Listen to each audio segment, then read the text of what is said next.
Hello friends, నా పేరు Pradeep Kumar, assistant linemen Lakshmipuram.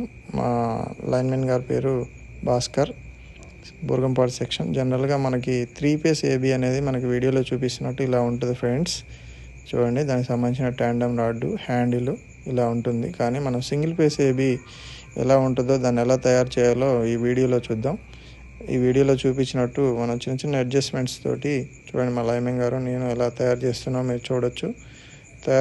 ఇలా చిన్న చిన్న అడ్జస్ట్మెంట్ చేసుకున్న సింగిల్ ఫేస్ ఏబీని మనం కిందనే ఆపరేట్ చేసి చూసుకోవాలి. చూడండి, వీడియోలో చూపిస్తున్నట్లు ఓపెన్ క్లోజ్ అవుతుందా లేదా చూడాలి. అది అలా ఓపెన్ క్లోజ్ అవుతుంది. దాన్ని యాజ్ ఇట్ ఈజ్గా టైట్ చేసిన దాన్ని మనం పోల్ మీదకి ఎక్కిస్తే ఎలా ఉంటుందో చూసుకోవచ్చు. 8 మీటర్ పోల్కి మనం సింగిల్ ఫేస్ ఏబీ అనేది ఫిక్స్ చేస్తే ఈ విధంగా కనిపిస్తుంది. చూసారుగా, ఈ విధంగా ఉంటుంది సింగిల్ ఫేస్ ఏబీ. దాన్ని మనం ఆపరేట్ చేస్తే ఎలా ఆపరేట్ అవుతుందో మనం చూద్దాం. ఇప్పుడు చూడండి, వీడియోలో చూపించిన విధంగా మనకి హ్యాండిల్ అనేది ఇలా ఉంటుంది.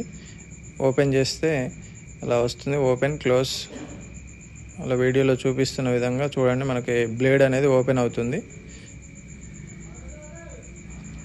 చూసారు కదా, ఓపెన్ చేసుకొని మనం దాన్ని మంచిగా హ్యాంగ్ చేసుకోవాలి.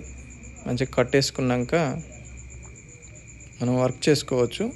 ఇప్పుడు మనం 6.3 ఓపెన్ చేసుకొని ట్రీ కటింగ్ ఎలా చేస్తున్నామో చూడొచ్చు. దీనివల్ల మాకు లక్ష్మీపురం అనే మేజర్ హెడ్ క్వార్టర్లో 7 ట్రాన్స్ఫార్మర్లు ఆఫ్ చేసుకొని వర్క్ చేస్తున్నాము. దానివల్ల మిగతా కన్జ్యూమర్లను ఇబ్బంది పెట్టకుండా ఏబీకి ఓపెన్ చేసుకొని ఈ వర్క్ చేసుకున్నాము. వర్క్ చేసుకున్న తర్వాత మనం లైవ్లో ఏబీని క్లోజ్ చేసేసుకోవచ్చు. చేసే ముందు పక్కాగా గ్లౌజులు వేసుకోవాలి. చూడండి, మా లైన్మెన్ గారు క్లోజ్ చేశారు లైవ్లో. మళ్ళీ ఎవరు దాన్ని ఇప్పకుండా బైండింగ్ కట్టేస్తున్నాం. ఇలా చేసుకోవటం వల్ల సప్లై డిస్టర్బ్ చేయకుండా ఉపయోగపడుతుంది ఫ్రెండ్స్. Thank you.